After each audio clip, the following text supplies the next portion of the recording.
എടി സംഭവം ഭയങ്കര മിസ്റ്റീരിയസ് ആയിട്ടാ തോന്നുന്നത്. വെറുതെ ഒരു വീട്ടിലേക്ക് നമ്മളെ ക്ഷണിക്കുക, 2 ദിവസം നിന്ന് 1 ലക്ഷം രൂപ, അതൊക്കെ എങ്ങനെയാ? അല്ലേ അതിപ്പോ നമ്മൾ അവിടെ പോയാലല്ലേ അറിയാം എന്താന്ന്. വേണോ? എടി ഞാൻ അവരുടെ വെബ്സൈറ്റിൽ തന്ന അഡ്രസ്സിൽ കയറി നോക്കിയായിരുന്നു, അത് കണക്റ്റ് ആവുന്നില്ല.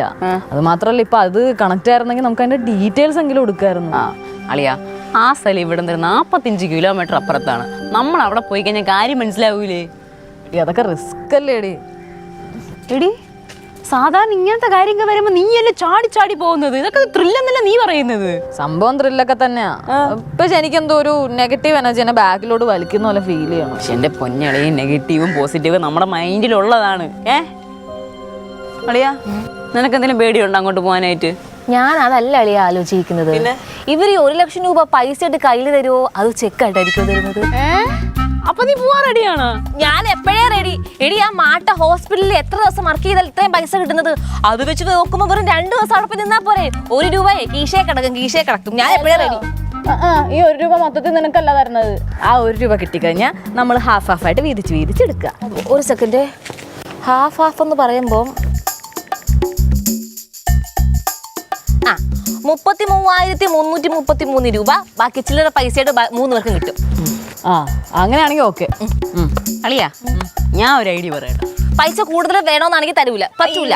അതൊന്നും അല്ലേ. പിന്നെ നമ്മൾ ഇതുവരെ പോയിട്ടില്ലല്ലോ ആ സ്ഥലത്തോട്ട്, വലിയ പരിചയമൊന്നുമില്ലല്ലോ.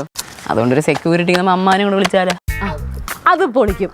അമ്മാവൻ വരികയാണെങ്കിൽ നമുക്ക് സേഫ്റ്റി ആവും, സെക്യൂരിറ്റി ആവും. എടി നമ്മുടെ മാട്ടമ്മാവനോ പേടിത്തൊണ്ടനായി അങ്ങനെയാണോ നമുക്ക് സെക്യൂരിറ്റി വരാൻ പോകുന്നത്? നിനക്കൊക്കെ വട്ടുണ്ടോ?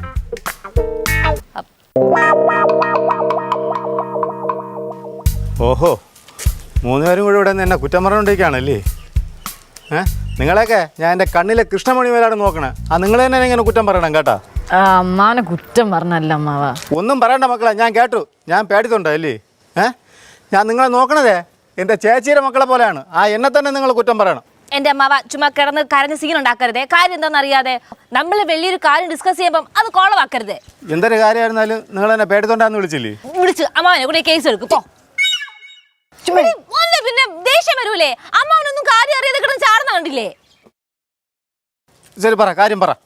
അമ്മാവാ ഞാൻ പറയാം. പറയാന്ന്.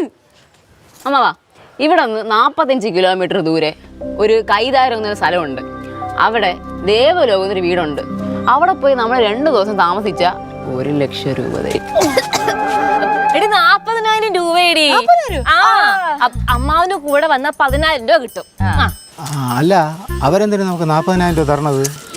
അത് മറ്റേ റെസ്റ്റ് ഹൗസിന്റെ ഓപ്പണിംഗ് സെറമണി അല്ലായിരിക്കും. അതുകൊണ്ട് അവർ നമുക്ക് സമ്മാനം എല്ലാം തരുന്നതായിരിക്കും അല്ലേ? പിന്നെ അല്ല, അങ്ങനെയാണെങ്കിൽ ഒരുപാട് പേര് ഇരുമ്പാടെ വയ്ക്കാണോ? എന്റെ അമ്മാവ അതിനെന്ത്? ഇപ്പൊ നമ്മള് പോകുന്നതിൽ എന്തെങ്കിലും കുഴപ്പമുണ്ടോ? ഉണ്ടോ? കുഴപ്പമൊന്നുമില്ല. അപ്പൊ നമുക്ക് പോവല്ലേ? നമ്മള് പോകുന്നു. Set set. അയ്യോ, ഞാൻ അടിച്ചില്ല.